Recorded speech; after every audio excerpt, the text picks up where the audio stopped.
Hi everyone, welcome to my channel. ഇന്ന് നമ്മൾ discuss ചെയ്യാൻ പോകുന്നത് പോൾ ലോറൻസ് ഡൺബാർ എഴുതിയിട്ടുള്ള ദ സീഡ്ലിംഗ് എന്ന് പറയുന്ന പോയാണ്. അപ്പോൾ നമുക്ക് ഫസ്റ്റ് തന്നെ ഓഥറിനെ പറ്റിയിട്ട് നോക്കാം. പോൾ ലോറൻസ് ഡൺബാർ അദ്ദേഹം ഒരു അമേരിക്കൻ പോയറ്റാണ്, നോവലിസ്റ്റാണ്, ഷോർട്ട് സ്റ്റോറി റൈറ്ററാണ്. പിന്നെ അമേരിക്കൻ സിവിൽ വാറിന് മുമ്പ് കെൻഡൂക്കി എന്ന് പറയുന്ന സ്ഥലത്ത് അടിമയാക്കപ്പെട്ടിട്ടുള്ള ഒരു വ്യക്തിയാണ് അദ്ദേഹം. പിന്നെ വളരെ യങ് ഏജിൽ തന്നെ അദ്ദേഹം പോയംസ് എഴുതാനായിട്ട് തുടങ്ങിയിട്ടുണ്ടായിരുന്നു. അദ്ദേഹത്തിൻ്റെ 16ാമത്തെ വയസ്സിലാണ് അദ്ദേഹത്തിൻ്റെ ഫസ്റ്റ് പോയം അദ്ദേഹം പബ്ലിഷ് ചെയ്യുന്നത്. പിന്നെ കൂടുതലായിട്ടും അദ്ദേഹത്തിൻ്റെ പോയത്തിൽ വരുന്ന ഒരു തീം എന്ന് പറയുന്നത് ഹോപ്പ്, അതേപോലെ ഹാർഡ് വർക്ക്, പിന്നെ ലൈഫിൽ വരുന്ന സ്ട്രഗിൾസ്, ഇതൊക്കെയാണ് കൂടുതലായിട്ട് അദ്ദേഹത്തിൻ്റെ പോയംസിൽ വരുന്ന തീംസ് എന്ന് പറയുന്നത്. പിന്നെ അദ്ദേഹം കുറേ poems, short stories, novels, play ഇതെല്ലാം പബ്ലിഷ് ചെയ്തിട്ടുണ്ട് പറയണേ. അപ്പോൾ ഇത്രയാണ് ഓഥറിനെ കുറിച്ചിട്ട് വരുന്നത്.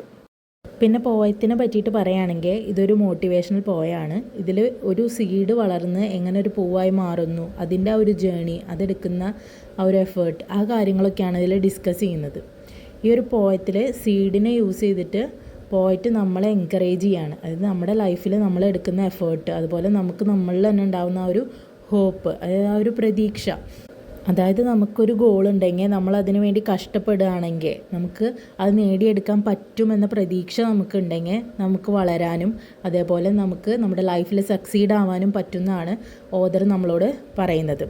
ഈ ഒരു പോയത്തിലൂടെ കുട്ടികളെയാണ് മെയിനായിട്ട് പോയിട്ട് ഫോക്കസ് ചെയ്യുന്നത്. അതായത് കുട്ടികളെ അവരുടെ ഫ്യൂച്ചറിൽ സക്സസ് ആവാനായിട്ട് ഹാർഡ് വർക്ക് ചെയ്യാൻ, ഇപ്പം തന്നെ ഹാർഡ് വർക്ക് ചെയ്യാനായിട്ട് അവരെ മോട്ടിവേറ്റ് ചെയ്യാണ് ഈ ഒരു പോയത്തിലൂടെ പോയിട്ട് ചെയ്യുന്നത്. അപ്പോൾ നമുക്ക് പോയത്തിൽ എന്താ പറയുന്നതെന്ന് നോക്കാം. ദ സീഡ്ലിംഗ് എന്ന് പറഞ്ഞു കഴിഞ്ഞാൽ ഈ ചെടിത്തൈയാണ്, വിത്ത് മുളച്ച് വരുന്ന ആ ഒരു ചെടിത്തൈനെയാണ് നമ്മൾ സീഡ്ലിംഗ് എന്ന് പറയുന്നത്. ഇവിടെ ഫസ്റ്റ് സ്റ്റാൻസയിൽ നമ്മൾ കാണുന്നത് ആ ഒരു കുഞ്ഞു തൈ പുറത്തേക്ക് വരാനായിട്ട് തയ്യാറായിട്ട് നിൽക്കുന്നതാണ് നമ്മൾ കാണുന്നത്. അത് കിടക്കുന്നത് ഇപ്പോൾ എവിടെയാണ്? ആ ഒരു ഡാർക്ക് സം ബെഡിലാണ്. ഡാർക്ക് സം ബെഡ് എന്ന് ഇവിടെ ഉദ്ദേശിക്കുന്നത് സോയിലിനെയാണ്. ഇത് മണ്ണിനടിയിലാണ് ഇപ്പോൾ ആ ഒരു തൈ ഉള്ളത്. അത് പുറത്തേക്ക് മുളച്ച് വലുതായി വരാനായിട്ട് തീരുമാനമെടുക്കുകയാണ്. അതിനുള്ള ആ ഒരു തയ്യാറെടുപ്പിലാണ് ആ ഒരു തൈ ഇപ്പോൾ ഉള്ളത്. അപ്പോൾ അത് സ്വയം സംസാരിക്കാനായിട്ട് തുടങ്ങുകയാണ്. അപ്പോൾ നമുക്ക് എന്താണ് അത് പറയണേന്നുള്ളത് നോക്കാം. അങ്ങനെ ഈ സീഡ് പറയാണ്, I am not so very robust but I will do the best I can. അപ്പോൾ ഇവിടെ ഞാൻ അത്ര സ്ട്രോങ് ഒന്നുമല്ല, റോബസ്റ്റ് ഒന്നുമല്ല എന്ന് പറഞ്ഞു കഴിഞ്ഞാൽ സ്ട്രോങ് ഒന്നുമല്ല എന്നാണ് മീനിങ് വരുന്നത്. പക്ഷേ എന്നെക്കൊണ്ടാകുന്നത് ഞാൻ ചെയ്യും, അതായത് എൻ്റെ ബെസ്റ്റ് ഞാൻ ചെയ്യുമെന്ന് ആ ഒരു സീഡ് തീരുമാനം എടുക്കുകയാണ്. ആ ഒരു മൊമെൻറ്റിൽ, അങ്ങനെ ആ ഒരു സീഡ് ഡിസിഷൻ എടുത്ത ആ ഒരു മൊമെൻറ്റിൽ അതിൻ്റെ ലൈഫ് സൈക്കിൾ അവിടെ സ്റ്റാർട്ട് ചെയ്യുകയാണ് ചെയ്യുന്നത്. അങ്ങനെ തൻ്റെ ലൈഫിൽ ഒരു ഗോൾ സെറ്റ് ചെയ്യുകയാണ് ആ ഒരു സീഡ്ലിങ്. അതായത് തനിക്ക് വളരണം, വളർന്ന് വലിയൊരു ചെടി ആവണം എന്നുള്ള ആ ഒരു ഗോൾ സെറ്റ് ചെയ്യുകയാണ് നമ്മുടെ സീഡ്ലിങ് ചെയ്യുന്നത്. ഇനി ഈ ഗോൾ അച്ചീവ് ചെയ്യുന്നതിനായിട്ട് അതിൻ്റെ ഹാർഡ് വർക്കും അതെടുക്കുന്ന എഫേർട്ടുമാണ് ഇനിയുള്ള വരികളിൽ നമുക്ക് കാണാനായിട്ട് കഴിയുന്നത്. ഇപ്പോൾ ആ സീഡ്ലിംഗ് ഉള്ളത് ആ ഒരു ഡാർക്ക് സം ബെഡിലാണ്, അതായത് സോയിലിൻ്റെ അടിയിലാണ് ആ ഒരു സീഡ്ലിംഗ് ഉള്ളത്. അപ്പോൾ അത് പുഷ് ചെയ്യുകയാണ് ചെയ്യുന്നത്. അതായത് അതിൻ്റെ ഉള്ളിൽ നിന്ന് കുഞ്ഞിലകൾ, ലീഫ്ലെറ്റ് എന്ന് പറയണത് തളിരിലേനെയാണ് പറയുന്നത്. ആ ഒരു തളിരിലകൾ പുറത്തേക്ക് വരാനായിട്ട് അതിങ്ങനെ കഷ്ടപ്പെടുകയാണ്, എഫേർട്ട് എടുത്ത് ആ ഒരു ഇലകളെ പുറത്തേക്ക് കൊണ്ടുവരികയാണ്, മണ്ണിനടിയിൽ നിന്ന് മേലോട്ട് കൊണ്ടുവരികയാണ്. അങ്ങനെ അതിന് ആദ്യമായിട്ട് സൺലൈറ്റൊക്കെ കിട്ടുകയാണ്. ഇങ്ങനെ പുറത്തേക്ക് വന്നിട്ടുള്ള ആ ഒരു ലീഫ്ലെറ്റ്, ആ കുഞ്ഞി തളിരില, അതിൻ്റെ ചുറ്റുപാടൊക്കെ നോക്കുകയാണ്. ആദ്യമായിട്ട് പുറത്തേക്ക് വന്നതാണല്ലോ, അപ്പോൾ ആ ഒരു ചുറ്റുപാടൊക്കെ നോക്കി മനസ്സിലാക്കുകയാണ്.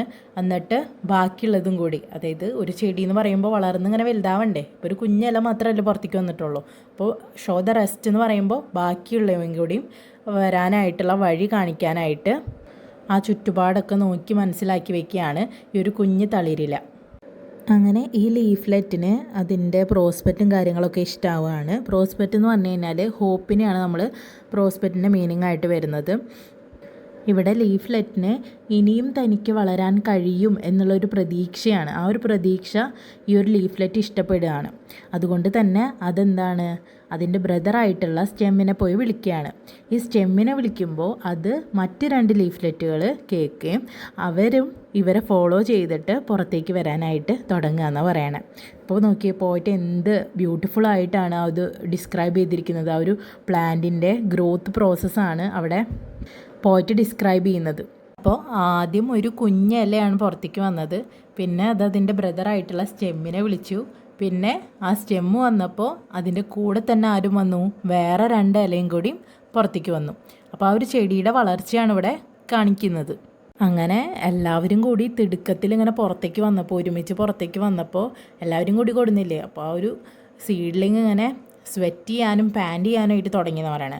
സ്വെറ്റ് ചെയ്യാൻ പറഞ്ഞാൽ വിയർക്കാനും കിതയ്ക്കാനുമായിട്ട് തുടങ്ങിയെന്ന് പറയണേ. അതായത് ഇപ്പോൾ നമ്മൾ ഓടി വന്നു കഴിഞ്ഞാൽ നമ്മളിങ്ങനെ കിതയ്ക്കുമല്ലോ. അപ്പോൾ അങ്ങനെ സ്പീഡിലുള്ളൊരു വളർച്ച കാരണം നമ്മുടെ സീഡ്ലിങ്ങും കിതയ്ക്കാനായിട്ട് തുടങ്ങിയെന്ന് പറയണേ. അപ്പോൾ ഇവിടെ കാണിക്കുന്നത് എന്താണെന്ന് വെച്ച് കഴിഞ്ഞാൽ ആ ഒരു സീഡ്ലിങ് എടുക്കുന്ന ഹാർഡ് വർക്കിനെയാണ് അവിടെ കാണിക്കുന്നത്. സ്വെറ്റ് ആൻഡ് പാൻറ്റ് എന്ന് പറയുമ്പോൾ അവിടെ ആ ഒരു എഫേർട്ടും അതുപോലെ തന്നെ ആ ഒരു ഹാർഡ് വർക്കുമാണ്. അതായത് ഫുള്ള് എല്ലാം പുറത്തേക്ക് കൊണ്ടുവരാനായിട്ട് ഒരു പ്ലാന്റായി മാറുന്നതിന് ആ ഒരു സീഡ്ലിങ് എടുക്കുന്ന ആ ഒരു കഷ്ടപ്പാടാണ് അവിടെ കാണിക്കുന്നത്. സ്വെറ്റ് എന്നുള്ളത് കൊണ്ട് പോയിട്ട് ഉദ്ദേശിക്കുന്നത് ആ ഒരു സീഡിൻ്റെ ആ ഒരു ഹാർഡ് വർക്കാണ്. പിന്നെ ഹേസ്റ്റ് ആൻഡ് ഹറി എന്ന് പറയുന്നത് വളരെ പെട്ടെന്ന്, അതായത് തിടുക്കപ്പെട്ട് പുറത്തേക്ക് കൊണ്ടുവരുന്ന ആ ഒരു തിടുക്കപ്പെട്ട് നല്ല സ്പീഡിലുള്ള ഒരു ഗ്രോത്തിനെയാണ് അവിടെ ഹേസ്റ്റ് ആൻഡ് ഹറി എന്നുള്ളതുകൊണ്ട് ഉദ്ദേശിക്കുന്നത്. അങ്ങനെ വളരെ കഷ്ടപ്പെട്ട് ആ ഒരു സീഡ്ലിങ് ഒരു പ്ലാന്റായിട്ട് മാറിക്കഴിഞ്ഞു. അപ്പോൾ ഓൾമോസ്റ്റ് അതിൻ്റെ ഗോളൊക്കെ അത് അച്ചീവ് ചെയ്യാനായിട്ട് തുടങ്ങി. അങ്ങനെ ഗോൾ അച്ചീവ് ചെയ്യാനായിട്ട് തുടങ്ങിയപ്പോൾ അതിനുവേണ്ടി ഹാർഡ് വർക്ക് ചെയ്തപ്പോൾ ആ സറൗണ്ടിങ്സ് മൊത്തം, ആ ഒരു പ്ലാന്റിൻ്റെ എൻവയോൺമെൻറ്റ് മൊത്തം അതിന് ഫേവറബിളായിട്ട് നിൽക്കുകയാണ്. അതായത് സൺലൈറ്റ് ആവശ്യത്തിന് കൊടുക്കുകയാണ്. അതേപോലെ ക്ലൗഡ്സൊക്കെ മഴയൊക്കെ ഇഷ്ടം പോലെ കൊടുക്കുകയാണ് അതിൻ്റെ ഗ്രോത്ത് പ്രൊമോട്ട് ചെയ്യുന്നതിന് വേണ്ടിയിട്ട്. അതായത് ഇവിടെ പോയിട്ട് സ്ട്രെസ് ചെയ്യുന്നത് എന്താണെന്ന് വെച്ച് കഴിഞ്ഞാൽ നമുക്കൊരു ആഗ്രഹമുണ്ട്, നമ്മൾ അതിന് വേണ്ടിയിട്ട് നമ്മൾ കഷ്ടപ്പെടുകയാണെങ്കിൽ അതിന് വേണ്ടി നമ്മുടെ ഈ ഒരു സറൗണ്ടിങ്സ്, അതായത് പൗലോ കൊയ്ലോ പറഞ്ഞ പോലെ നമുക്കൊരു ആഗ്രഹം ഉണ്ടെങ്കിൽ അത് അച്ചീവ് ചെയ്യുന്നതിനായിട്ട് ഈ ലോകം തന്നെ നമ്മുടെ കൂടെ നിൽക്കുന്നു പറഞ്ഞ പോലെ ഈ ഒരു സീഡ്ലിങ്ങിൻ്റെ കൂടെ അതിൻ്റെ എൻവയോൺമെൻറ്റും ഫേവറബിളായിട്ട് നിൽക്കുകയാണ്. അങ്ങനെ നമ്മുടെ കുഞ്ഞ് ചെടി അതിൻ്റെ ഗ്രോത്ത് കണ്ടിന്യൂ ചെയ്യാണ്. അവസാനം അതിലെന്താണ് ഒരു ഫ്ലവറൊക്കെ ഉണ്ടാവുകയാണ്. അങ്ങനെ അതിൻ്റെ ഗോൾ അത് അച്ചീവ് ചെയ്യുകയാണ് ചെയ്യുന്നത്. ആ ഒരു സീഡ്ലിങ് അതിൻ്റെ ലൈഫിൽ സക്സീഡ് ആവുകയാണ്. അപ്പോൾ ഇത്രയും നേരം ഈ ഒരു സീഡ്ലിങ്ങിൻ്റെ കാര്യം, ഈ ഒരു സീഡ്ലിങ്ങിൻ്റെ ആ ഒരു ലൈഫ് സ്റ്റോറി എക്സാമ്പിളായിട്ട് എടുത്തുകൊണ്ട് നമ്മുടെ പോയറ്റ് നമ്മുടെ കുട്ടികൾക്ക് ഒരു മെസ്സേജ് കൊടുക്കാനായിട്ടാണ് ട്രൈ ചെയ്യുന്നത്. ഇവിടെ ലിറ്റിൽ ഫോക്സ് എന്ന് പറയുന്നത് നമ്മുടെ കുട്ടികളെയാണ് അവിടെ പോയിട്ട് അഡ്രസ്സ് ചെയ്യുന്നത്. കുട്ടികളോട് പോയിട്ട് പറയുന്നത് എന്താണെന്ന് വെച്ച് കഴിഞ്ഞാൽ നിങ്ങൾ ഓരോരുത്തരും ആരെപ്പോലെ ആവണം, സീഡ്ലിങ്ങിനെ പോലെ ആവണം. നിങ്ങളുടെ ലൈഫിൽ നിങ്ങൾക്ക് ചെയ്യാവുന്നതിൻ്റെ ബെസ്റ്റ്, അതായത് പരമാവധി നിങ്ങൾ ശ്രമിക്കണം. എന്നാൽ മാത്രമാണ് നിങ്ങൾക്ക് നല്ലൊരു ലൈഫ് ഉണ്ടാവുള്ളൂ. നല്ലൊരു ഫ്യൂച്ചറിന് വേണ്ടിയിട്ട് നമ്മൾ ചെറുതിലേ എന്ത് ചെയ്യണം, വർക്ക് ചെയ്യാനായിട്ട് തുടങ്ങണം എന്നാണ് പറയണത്. അതായത് പോയിട്ട് പറയുന്നത് എന്താണെന്ന് വെച്ച് കഴിഞ്ഞാൽ നമ്മൾ കുട്ടിയായിരിക്കുമ്പോൾ തന്നെ, അതായത് ഓരോ കുട്ടിയും അവൻ്റെ വർക്ക് ചെയ്തിരിക്കണം എന്ന് പറയുന്നത്. ലേബർ എന്ന് പറയുന്നത് വർക്കിനെയാണ്. അതായത് ഓരോ കുട്ടിയും ഹാർഡ് വർക്ക് ചെയ്യണം. അതായത് നമ്മൾ വലുതാവുമ്പോൾ എല്ലാവരും ചെയ്യുന്നത് പോലെ തന്നെ നമ്മൾ കുട്ടിയായിരിക്കുമ്പോൾ തൊട്ടേ നമ്മളുടെ ഹാർഡ് വർക്ക് നമ്മൾ സ്റ്റാർട്ട് ചെയ്യണം. എന്നാലാണ് നമ്മുടെ ലൈഫിൽ നമ്മൾ എന്താവുള്ളൂ, സക്സസ്ഫുള്ളായിട്ട് മാറുള്ളൂ എന്ന് പറയണേ. നമ്മുടെ ഗോൾസ് നമ്മൾ സെറ്റ് ചെയ്യണം, അതിനുവേണ്ടി നമ്മൾ വർക്ക് ചെയ്യണം. എന്നാലാണ് നമുക്കത് അച്ചീവ് ചെയ്യാനായിട്ട് പറ്റുള്ളൂ. അങ്ങനെ നമ്മുടെ ഗോൾസ് അച്ചീവ് ചെയ്യുന്നതിന് വേണ്ടിയിട്ട് നമ്മൾ ഹാർഡ് വർക്ക് ചെയ്യാനായിട്ട് തുടങ്ങുമ്പോൾ നമ്മുടെ ലൈഫിൽ ചില സമയങ്ങളിലൊക്കെ നമ്മൾ ഒറ്റപ്പെട്ട് പോവാം. അതായത് ലോൺസം എന്ന് പറയുന്നത് ഒറ്റപ്പെട്ട് പോകുന്ന ആ ഒരു അവസ്ഥയാണ്. അതുപോലെ നമ്മൾ സ്ട്രഗിൾ ചെയ്യേണ്ടി വരുന്ന സമയങ്ങളുണ്ടായിരിക്കാം. ആ ഒരു സമയത്ത് നമുക്ക് നമ്മുടെ ചുറ്റുപാട് മുഴുവൻ ഫേവറബിളായിട്ട് നിൽക്കുന്ന പറയണേ. അതായത് നമ്മുടെ സീഡ്ലിങ്ങിന് സണ്ണും അതേപോലെ തന്നെ ക്ലൗഡ്സും, ഷവേഴ്സ് എന്ന് പറയുന്നത് ഇവിടെ മഴേനെയാണ് ഉദ്ദേശിക്കുന്നത്. ക്ലൗഡ്സ് മഴ കൊടുത്തു എന്ന് പറഞ്ഞിട്ടുണ്ടായിരുന്നല്ലോ.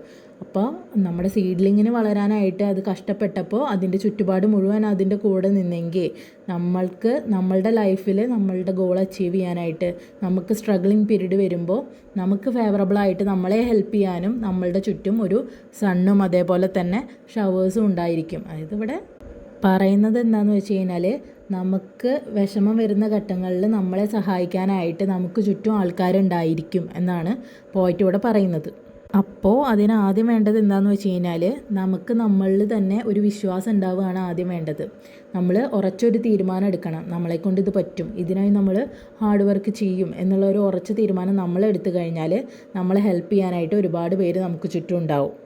Till you rise to light and beauty, virtues fair unfading flowers. ഇവിടെ ഉദ്ദേശിക്കുന്നത് എന്താണെന്ന് വെച്ച് കഴിഞ്ഞാൽ നമ്മൾ കഷ്ടപ്പെട്ടുകൊണ്ടേ ഇരിക്കണം. എപ്പോൾ വരെ നമ്മൾ കഷ്ടപ്പെടണം? നമ്മൾ ആ ഒരു ലൈറ്റ് ആൻഡ് ബ്യൂട്ടി എത്തുന്നത് വരെ. ലൈറ്റ് ആൻഡ് ബ്യൂട്ടി എന്ന് പറയുമ്പോൾ എന്താ, നമ്മുടെ ഗോൾസ് നമ്മൾ അച്ചീവ് ചെയ്യുന്നത് വരെ.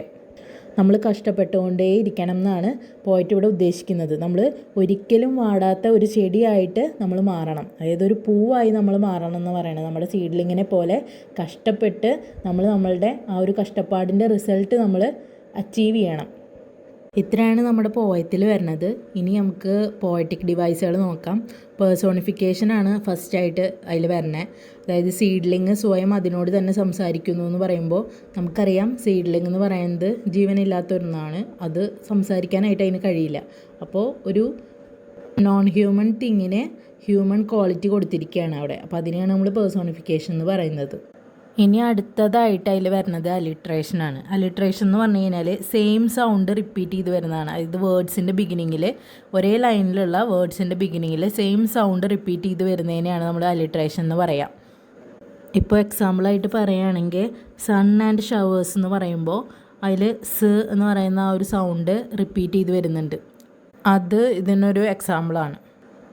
അടുത്തതായിട്ട് ഇതിൽ വരുന്നത് റൈം സ്കീമാണ്. അത് പിന്നെ നിങ്ങൾക്ക് അറിയുണ്ടാവും.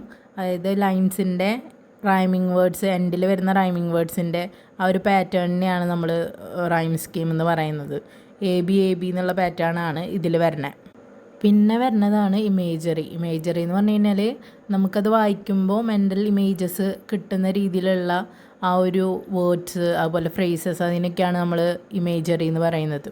അതിനിപ്പോൾ നമുക്ക് എക്സാമ്പിളായിട്ട് പറയുകയാണെങ്കിൽ സൺഷൈൻ പോർഡ് അപ്പോൺ ഇറ്റ് എന്ന് പറയുമ്പോൾ അതൊരു വിഷ്വൽ ഇമേജറിയാണ് അവിടെ കാണിക്കുന്നത്. നമുക്കത് വിഷ്വലൈസ് ചെയ്യാനായിട്ട് പറ്റും. നമുക്ക് ആ ഒരു വാംത്ത് ആൻഡ് ലൈറ്റ്, ആ ഒരു പ്ലാന്റിനെ, ആ ഒരു സണ്ണ്, അതിൻ്റെ ആ ഒരു ലൈറ്റ് വന്ന് അതിനെങ്ങനെ പതിക്കുന്നത്, അതിനെ ഹെൽപ്പ് ചെയ്യുന്നത് നമുക്ക് വിഷ്വലൈസ് ചെയ്യാനായിട്ട് കഴിയും. അപ്പോൾ അതൊരു എക്സാമ്പിളാണ് ഇമേജറിയുടെ, വിഷ്വൽ ഇമേജറിയുടെ ഒരു എക്സാമ്പിളായിട്ട് നമുക്കതിനെ പറയാം. ഇനി ഇതിൽ വരുന്ന തീംസ് ഞാനിവിടെ കൊടുക്കുന്നുണ്ട്. അത് നമുക്ക് വായിച്ച് നോക്കി കഴിഞ്ഞാൽ മനസ്സിലാവുന്നതുള്ളൂ, സിമ്പിളായിട്ടുള്ളതാണ്. അപ്പോൾ എന്തെങ്കിലും ഡൗട്ട് ഉണ്ടെങ്കിൽ ചോദിച്ചാൽ മതി. പോസ് ചെയ്തിട്ട് എഴുതിയെടുക്കാവുന്നതാണ്. എക്സാമിനൊക്കെ നമുക്ക് എഴുതുമ്പോൾ ഉപയോഗിക്കാം ഈ പോയിൻറ്റ്സൊക്കെ. അപ്പോൾ അത്രയാണ് ഈ ഒരു ചാപ്റ്ററിൽ വരണുള്ളൂ. ഇനി എന്തെങ്കിലും ഡൗട്ടൊക്കെ ഉണ്ടെങ്കിൽ കമൻറ്റ് ബോക്സിൽ ചോദിച്ചാൽ മതി. അപ്പോൾ ഇതുവരെ ചാനൽ സബ്സ്ക്രൈബ് ചെയ്യാത്ത ആരെങ്കിലും ഉണ്ടെങ്കിൽ സബ്സ്ക്രൈബ് ചെയ്യുക, ലൈക്ക് ചെയ്യുക, മാക്സിമം ഷെയർ ചെയ്ത് സപ്പോർട്ട് ചെയ്യുക. അപ്പോൾ അത്രയുള്ള അടുത്ത വീഡിയോയിൽ കാണാം. Thank you.